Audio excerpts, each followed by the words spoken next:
All right, guys. So, welcome to our next Fit Focus Forum. So, today's Fit Focus Forum is debunking uh, fitness influencer myths, excuse me. And I'm actually really excited to present on this because there is so much crap on the internet. Anybody can get online now and just turn on their phone and say whatever they think is on their mind without actually doing any research or making sure that it's proper information. And it does drive me a little bit nuts, but I'm glad I have this opportunity, at least for our clients, to give you guys a little bit of insight on some of the stuff that you might be seeing on Instagram, right? So, I want you to think about this, my friends. How many of you have ever fallen for a fitness tip online that ended up being like total crap, right? If you're sitting there by yourself in the room right now, you can probably raise your hand because I have as well. I 20 years ago was doing things with my clients when I first started doing this that I look back at now and I'm like, oh my God, what was I doing? And that's what education is about. And that's why I hope anybody that you work with, whether it be us or outside of Statham Fitness, they're always constantly educating themselves because, things change, right? We learn new things every single day. And you want to work with somebody who's staying on top of all of the science because science is what you should be following.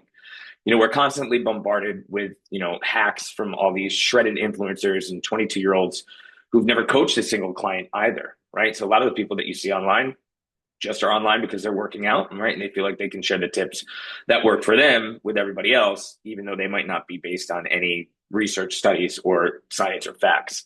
So today's Fit Focus Forum is all about separating fact from fiction and helping you stop wasting your time, your money, and your sanity chasing bad advice. So we're going to cover 10 common fitness myths that are circulating online right now. We're going to talk about the truth behind each one of those. And we'll also talk about how to get lean, muscular, and confident without all the bullshit. I'll ask you some questions that might have you think a little bit today. All right. So let's jump right into the myths. Like I said, we're going to share 10 myths today and we're going to debunk each one of those myths. So, myth number one: if you're not sore, you didn't work hard enough. This is something I hear constantly from people that I'm chatting to online. I didn't feel sore today, so I must not have gotten a good workout. The influencers always say that there's no pain, no gain. And if you're not like crawling out of the gym, you didn't push yourself hard enough, right? Here's the truth: soreness equals muscle damage, it's not muscle growth, right? It can happen when you introduce a new movement or maybe change training volume, but it's not a reliable marker of progress.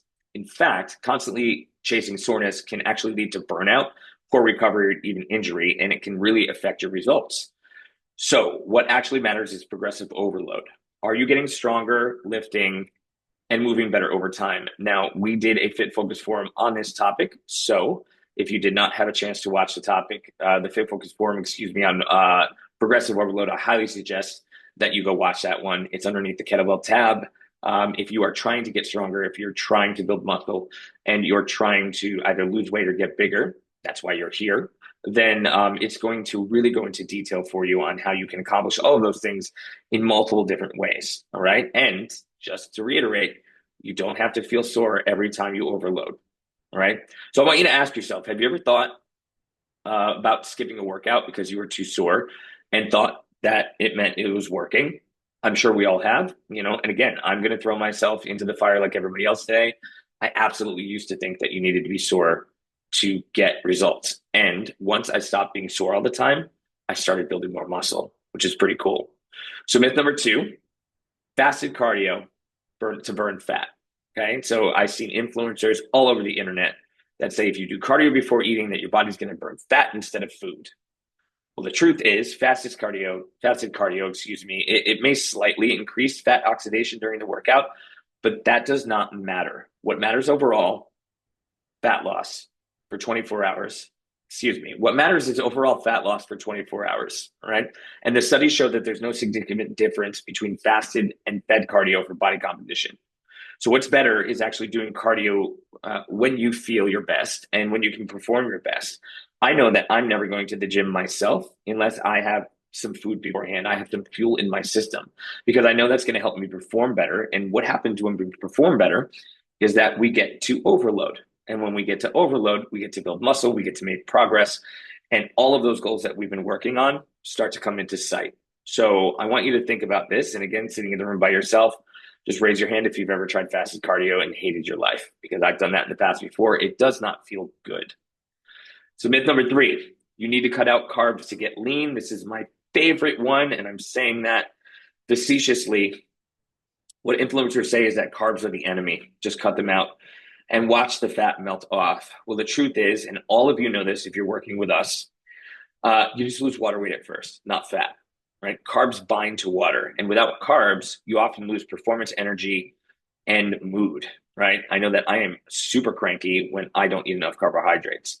This makes fat loss even harder in the long run for all of those reasons. So the reality here is that fat loss is about a caloric deficit. Carbs are actually your body's preferred fuel for exercise, especially when you're doing resistance training.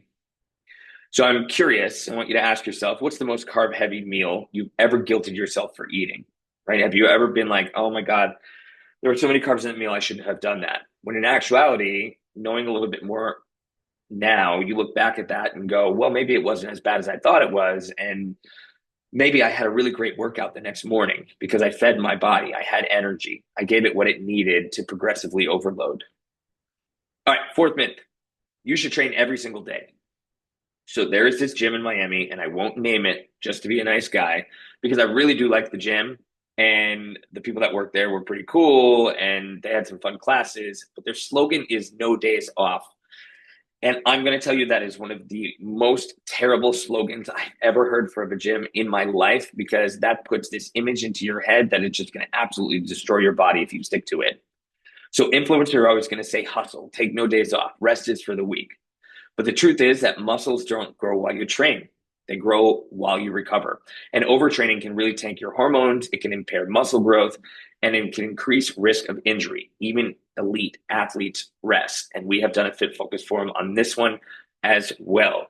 All right. So you can go down those Fit Focus forums. You got a lot of learning to do if this is the first one that you're watching.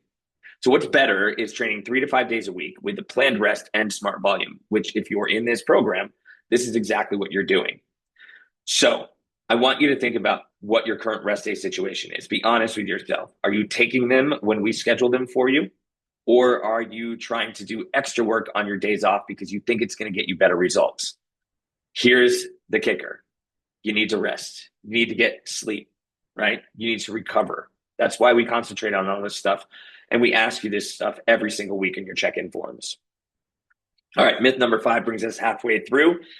You can spot reduce fat. This is another one, and I actually have a very difficult time convincing people that this is not possible. And it drives me nuts because so many people have been tricked into believing that this is something that you can actually do.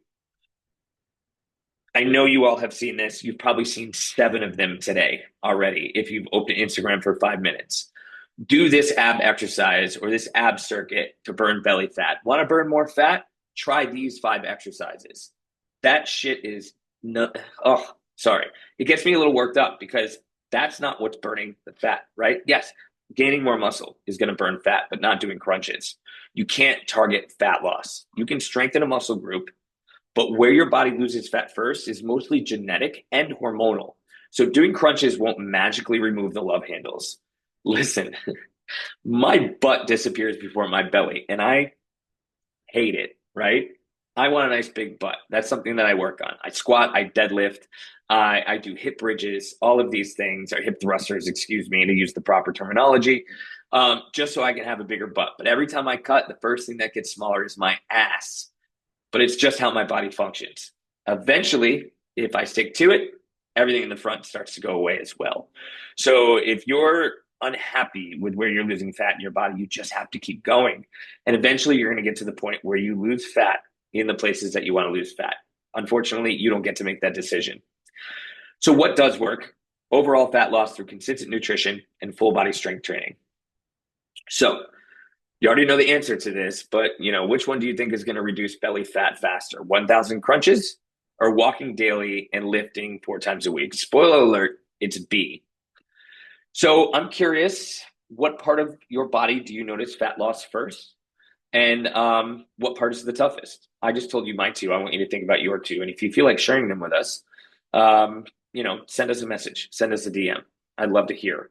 I'm not saying there's anything we can do about that. We can just motivate you to keep moving forward. All right. So myth number 6 is you need supplements to see results. We have also done a Fit Focus forum on this.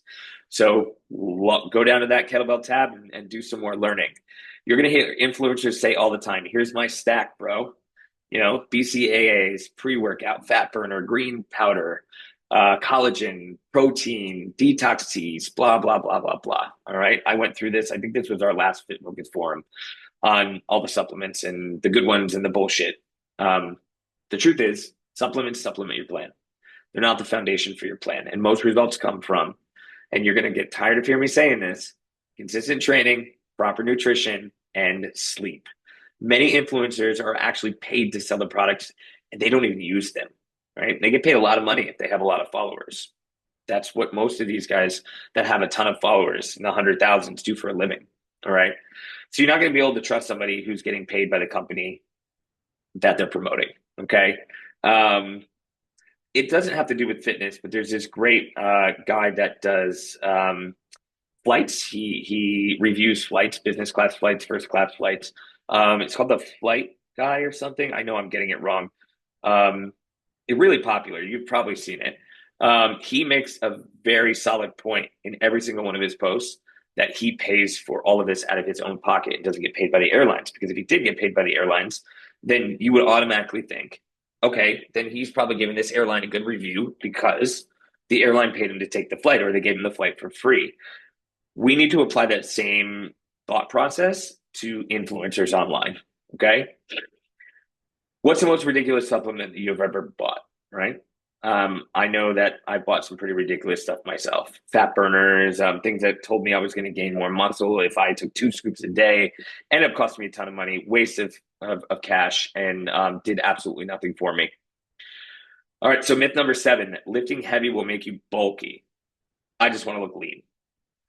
Well, what influencers and even some trainers will say that if you want that lean look, that cut look, don't lift heavy. Keep it light and go high reps. Heavy weights make you bulky. This is another one that really drives me nuts because it's literally just not science-based. There's no science behind this at all. The truth is that this myth is everywhere, especially in the gay community, where there's pressure to have a lean, shredded body, but fear about maybe gaining too much muscle. I know for me personally, that's the community I live in now. All right. I know there's a whole nother sect of our community that all they want to do is get as big as possible. And it's not easy. And here's the reality. You cannot accidentally get bulky. Building visible lean muscle takes years and years and years of consistency, progressive overload, a high protein diet, and often a huge caloric surplus. I'm talking enormous. My bulking phases have been somewhere around 4,000 or 5,000 calories. All right. And it's not easy to eat that much. And some people have to eat even more to gain weight. They're hard gainers. It's a lot of food. So, if you are in a caloric deficit or even eating at your maintenance calories and lifting, you are not going to turn into some monster. Okay. Maybe if you're on anabolic steroids. All right. Or if you're intentionally training for hypertrophy at scale, you're going to wake up and look like a bodybuilder. But if you're not going to wake up and look like a bodybuilder. What heavy lifting does do, it increases strength. It builds denser, more defined muscles. It helps burn fat by improving metabolism. It also enhances posture and confidence as well. All right. So have you ever been afraid to go heavier because you didn't want to lose your lines? All right. Think about that. Right. Think about what we just talked about and how the science really applies here. You're not going to get big by going heavy. You're going to get strong. Your muscles are going to get denser. You're going to have more muscle tissue, which means you're going to have a higher metabolism. You're going to burn more fat, which is pretty fucking awesome, right? When I say higher metabolism and burning more fat, I don't mean just while you're exercising. I mean while you're sitting in your chair, right? That means that your total daily energy expenditure is just going to be higher just from sitting because you have more muscle, which is pretty cool. Okay, number 8, you need to burn it off if you eat bad food. This is another one that I don't like. And if you're in this program, you are fully aware of how we approach your diet. Okay, influencers say earn your meals, burn off the cheat day. Right? I've seen plenty of influencers say, I had pizza last night, so I'm going to go run for 3 hours. The truth is that this really just promotes an unhealthy relationship with food and exercise. Food is not a punishment reward system. All right, I want to say it again, say it out loud. Food is not a punishment reward system. You do not need to earn a slice of pizza or burn off anything. All right, exercise should enhance your life. It should not be a punishment. I like to call it fun food, right? We should all have fun in life. So let's enjoy food that we like to enjoy and eat healthy, whole, nutrient dense, nutritious food 80% of the time. I'm going to Five Napa Burger after this, right? I'm taking a flight tomorrow. I'm probably not going to eat as much because I'm traveling. So I'm going to have a higher calorie meal tonight, even though I'm cutting, right? I'm going to enjoy myself because honestly, haven't really fallen off track all week. So pretty excited to go eat some good food. And you should too. At least a couple meals a week. All right. Probably no more than that. All right. Two, possibly three meals a week. I also want to say, please keep it in check, right? We don't want to go eat an entire large pizza at once because that's just not healthy. But you can go eat two or three slices of pizza once a week, and you're still going to get great results in your fitness plan if the rest of your fitness plan looks like what we give you, right? Just focus on balance. Fuel your workouts and do not tie your food to guilt, right? There's nothing wrong with eating fun food. I'm sure that you've all done this, but I've definitely scheduled a brutal workout in the past just because of what I ate the day before. And that's absolutely not necessary. So moving forward, I hope with this knowledge that you won't punish yourself for eating. And I want to talk about the psychology about this for a second. If you are in the mindset that you have to work off the food that you eat, if you're in the mindset that if you eat uh, pizza or a bagel or some fried food, that it's going to ruin all your progress, it might not be as easy as just turning it off, right? We are gay men, most of us anyway, in this program. And even straight men, and especially women, also deal with this as well. There's a lot of pressure to look really good, right? And we get to feel guilty about so many things. So it's going to take a little while for you to get there. It will. It's just honesty. But you need to try to make small strides every day to just feeling comfortable with what you're putting in your body. Celebrate your wins, right? As much as possible so that you're motivated to keep moving forward and keep making good decisions most of the time. All right, number 9. If you want abs, just do more core work. I hate this one as well because abs are not made in the gym. All right. Influencers tell you that abs are made in the gym. Just hit your abs every single day. The truth is, abs are made in the kitchen. Everyone has abdominal muscles. Seeing them comes down to body fat percentage. Doing planks and crunches helps strengthen your core, but it won't make your abs visible if they're hidden under fat. What does work is, you're going to hear me say it again, resistance training, high protein diet, consistent calorie control. Okay. Who here has ever done 100 crunches a day, try to get abs? Right? Just admit it to yourself. Again, I'm going to throw myself under the bus on every single one of these. I've done it. Before I learned the right way to do things, I used to do abs almost every single day. There's nothing wrong with doing abs, by the way, if you like doing abs, but don't do them with the expectation of burning fat off your belly. Again, when I burn fat, my butt goes away first, then my belly. So not really happy about that, but it's just the way that I'm built. It's the way that my body operates. Okay. All right, gang. So we made it to number 10. Okay. You just need more motivation. I don't remember the influencer that I was watching or the person that I was watching, the speaker I was watching, but I did see something. It may have been a TED Talk. And if I remember it, I will drop it in the chat and share it with you guys. I have to find it. But they were talking about how motivation is bullshit, right? And all of these motivation books that were written in like the 70s and the 80s, you got to get motivated. You got to get motivated. Motivation is going to keep you going, are just absolute crap. And then when I first saw that, it was a long time ago. I didn't really believe it, right? Thought you needed motivation to get work done, right? But it's actually the other way around. So you're going to hear influencers say all the time that if you don't want it bad enough, you just have to push harder. But the truth is that motivation is fleeting. Yesterday, I got very demotivated to even do my work. I had to really take some action to make the rest of the day happen. It happens. It happens to all of us. It happens with work. It happens with relationships. It happens with diet. It happens with exercise. Okay. Discipline, systems, and support are what create long-term results. Waiting to feel ready, that's just a trap, right? Action leads to motivation, not the other way around. So if you're struggling, right? If you're looking at your calendar and you're like, I haven't done anything in 4 days, I'm in the red. First of all, always let us know that. But don't look at it and be like, oh, what is going to motivate me? Why am I not feeling motivated? What am I going to do to get motivated? That's the wrong mentality, right? What you do to get motivated is to take action. So even if it's just doing one of the 5-minute breathing exercises, so you can check something off in your calendar, you took action. It was the simplest thing. It took 5 minutes, and all you had to do was sit in one spot and close your eyes. But that simple 5-minute action that you took may very well lead you to taking another action later in the day because you look at your dashboard and you see that you checked off that little blue dot. So it puts you in a better mindset. Okay. You want to build routines that you can stick to even on bad days. Track your wins. Like I just said, get coached by us. This action leads to motivation, not the other way around, as I said before. And I'm going to repeat that one more time. Action leads to motivation, not the other way around. So, what's one system or routine that keeps you on track even when your motivation is low, right? Do you like to get a workout in and that motivates you to do more? If you log your food, does that motivate you to eat better? If you do meditation, does that motivate you to do more than you did yesterday, right? Is it exercise for you? Is it diet? Is it mindset? Is it taking the dog for a walk?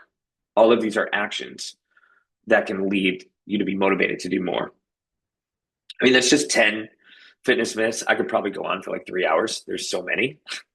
But, there you have it. Okay. These are the 10 most common ones that I think the internet keeps trying to feed us.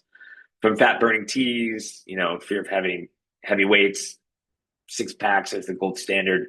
Carbs are the enemy. It's a lot, right? It's everywhere. And these myths aren't just annoying, they're a waste of your time. They drain your confidence. They make you feel like you're constantly doing something wrong, when in reality, the system is rigged to confuse you so that you keep buying more shit, the next shiny promise, so that you can keep paying for that influencer's business class flights and all of that other stuff that they're buying with the money they're getting to promote the crap that they don't even use or even believe in. I really hope that we separate ourselves from that because we really do believe in everything that we're promoting on our Instagram page. So my final thoughts here are, let's be really clear. All right. You don't need to be perfect to make progress. You don't need to biohack your hormones with mushroom elixirs or only eat raw food or do abs every day at 5 a.m. with red light glasses on. What you need is simple and consistent habits, a basic understanding of how the body works, and a support system that actually gives a shit about you, not your engagement rate. You're not behind. You're just more informed now. And that's power. Because once you know the truth, you stop falling for distractions and you start focusing on the stuff that actually gets results. So I want you to think about all of the things that you've done in the past, or even if you're doing some of this stuff now. I know that a lot of you are doing some of this stuff outside of our guidance, and that's okay, right? And if you are doing some of this stuff because you like it, there's nothing wrong with that. I don't think there's really much in here today that I went over that's going to hurt you, right? Except maybe not taking a day off, all right? That is something that you should never do. You should always get rest days, okay? Be careful with the fasted cardio, okay? You can still do it if you like it, but make sure that it's not in an extreme fashion. But just keep going, okay? Keep going, keep doing the simple things that you need to do every day. Keep checking off all of the check marks in your dashboard, and you're going to get all of those results that you want so badly. And that's why you're here. All right, thanks, guys. Watching this on the replay, if you have any questions, please don't hesitate to message me or your coach, and we'll be happy to dig in deeper to any one of these. And if you have any fitness myths that we didn't cover here that you're unsure of, send us a message, and we'll be happy to go over them with you.